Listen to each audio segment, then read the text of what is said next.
오늘 하나님께서 우리에게 주시는 말씀은 구약성경 예레미야 51장의 말씀입니다. 오늘 하루도 하나님께서 우리와 함께 하심을 믿으며 어떤 상황 가운데서도 하나님을 찬송하며 소망을 품고 살아가는 저와 여러분 되시기를 간절히 축복합니다. 인간이 착각하는 것 중에 하나는 어떤 힘과 능력, 어떤 세력이 늘 영원히 존재할 것이라고 생각하는 것입니다. 그래서 내가 성공하거나 소위 말해 잘 나가는 위치에 있을 때 이 상황이 영원하겠지, 이 상황이 계속되겠지라고 생각하며 교만에 빠지게 됩니다. 반대로요, 슬프고 힘든 상황이 닥쳤을 때도 마찬가지입니다. 이 슬픔이, 이 고통이 영원할 것이라고 스스로 단정 지어버리기에 그것을 이겨낼 시도조차 하지 않고 주저앉게 되는 경우들이 있더라는 것이죠. 너무 잘 되어도 거기에 빠져서 교만하게 되고, 너무 괴롭고 힘들어도 거기에만 매여서 힘들어하며 고통스러워하며 사는 것이 우리 인간의 어리석은 모습이더라는 겁니다. 그런데 여러분 곰곰이 생각해 보시면 이 세상 가운데 영원한 것이란 아무것도 없습니다. 정말 견고해 보이고 튼튼한 어떤 건물이 있더라도 그 건물도 결국은 시간이 흐르면 바람에 깎이고 조금씩 무너져 가게 되어 있습니다. 그리고 생명이란 그 어떤 생명도 영원히 살 수가 없고 시간이 흐르고 때가 이르면 다 죽음에 이르게 됨을 우리가 알 수 있지 않습니까? 이 세상 가운데 영원히 존재하는 분은 하나님 단 한 분밖에 계시지 않는다라는 것이죠. 하나님은 태초부터 존재하셨고 스스로 존재하시는 분이시고 하나님은 세상 만물을 창조하시고 주관해 가시는 분이시기 때문에 그 하나님만이 영원 전부터 계시고 영원까지 존재하시는 것이지 하나님 외에 그 어떤 존재도 영원하지 않다라는 겁니다. 한마디로 이 세상에서 일어나는 모든 일은 일시적인 것이고 그것이 결코 영원하지 않다는 것을 우리는 알 수 있습니다. 그래서요, 우리가 우리 삶 가운데 일어나는 어떤 일들로 인하여서 일이 일비할 필요가 없는 것은 그 어떤 일도 영원히 이어지지 않기 때문입니다. 오늘 본문의 예레미야 51장은 64절이라는 아주 긴 내용을 할애하고 있습니다. 그런데 이 긴 내용 속에 들어있는 주제는 한 가지입니다. 아주 단순하고 간단 명료합니다. 그토록 강대했던 나라, 그토록 위세를 떨쳤던 나라인 바벨론이 멸망할 것이라는 바벨론의 멸망에 대한 예언인 것이죠. 오늘 이 바벨론이 멸망할 것이라는 예언의 말씀, 이 말씀을 64절이라는 긴 말씀 가운데 풀어내고 있는데요. 그렇다면 이 말씀들을 통하여서 하나님께서 우리에게 주시고자 하는 하나님의 뜻이 무엇인지 간략하게 우리 두 가지만 함께 살펴보도록 하겠습니다. 먼저 첫 번째로는 아무리 화려하고 좋아 보여도 하나님을 대적하는 자에게 기다리는 것은 심판이라는 것입니다. 창세기 19장에 소돔과 고모라 땅이 멸망하는 장면의 내용이 나옵니다.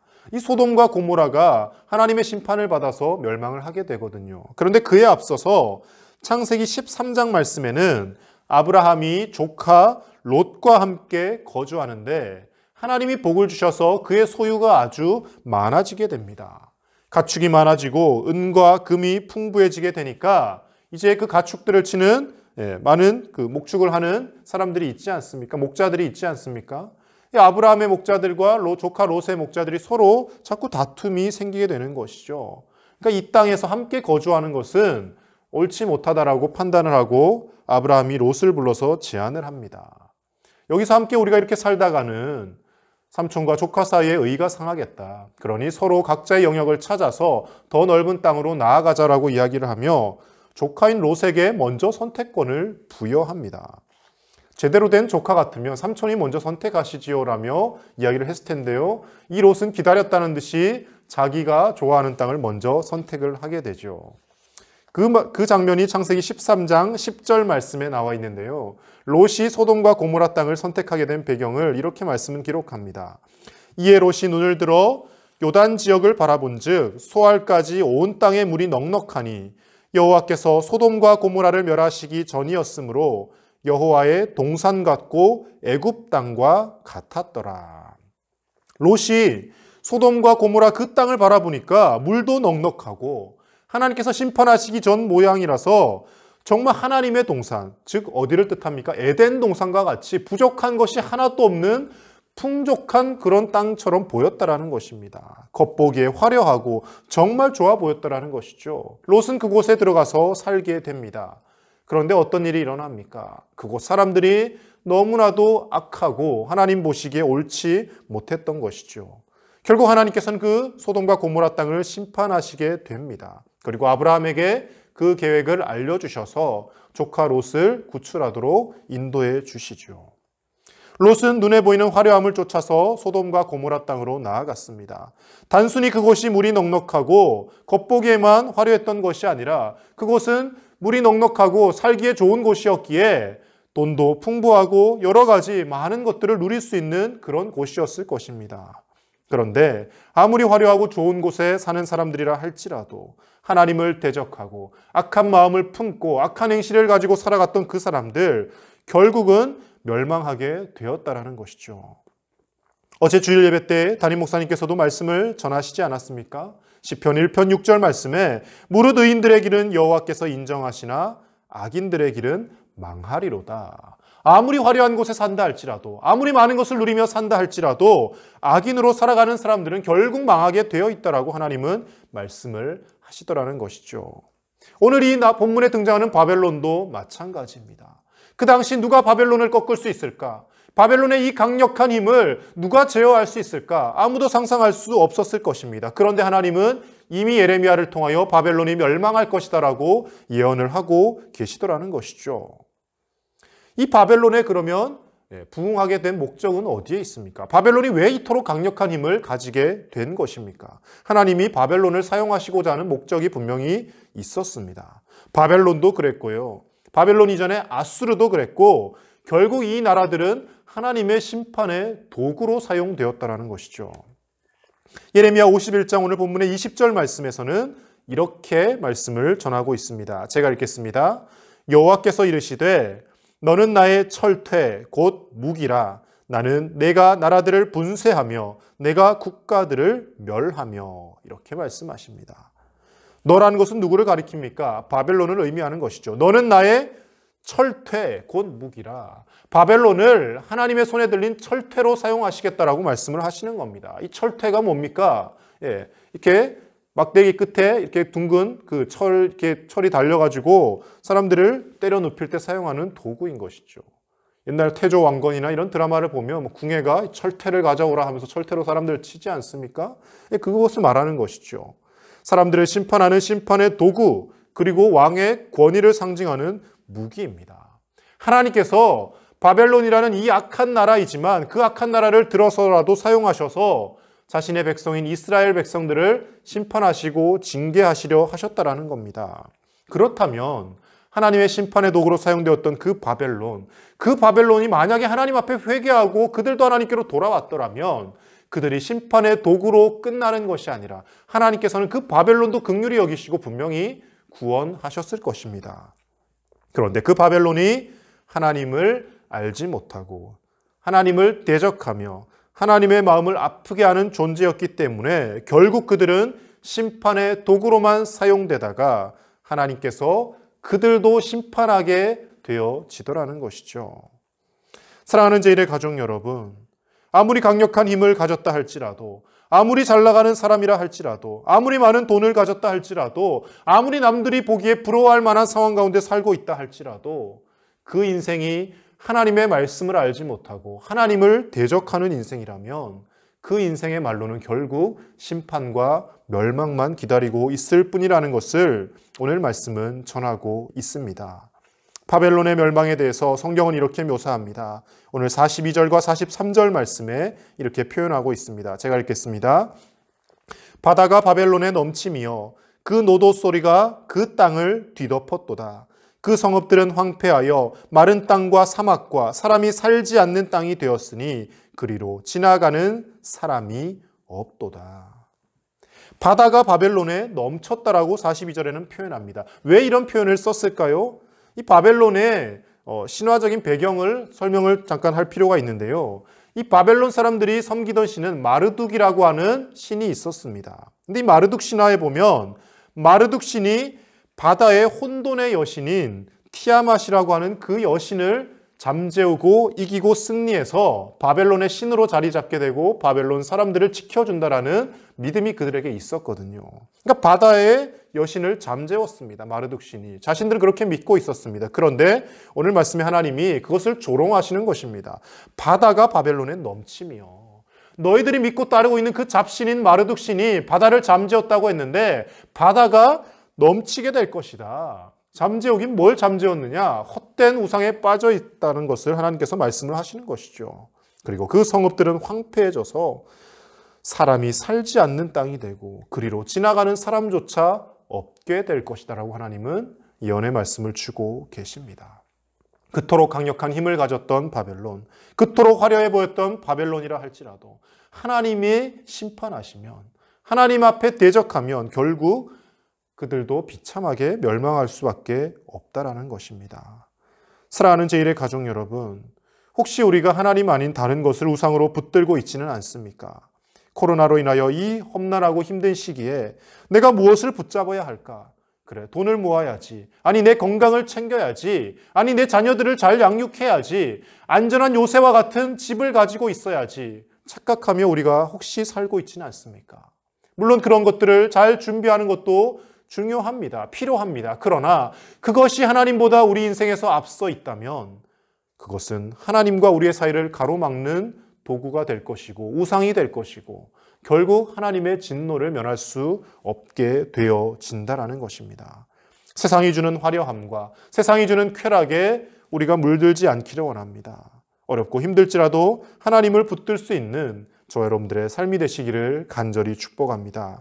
두 번째로 오늘 말씀을 통해 생각해야 할 것은 아무리 비참한 인생일지라도 하나님께 붙어 있는 자는 구원을 받게 된다는 것을 오늘 말씀을 통해 우리는 유추해 볼 수 있습니다.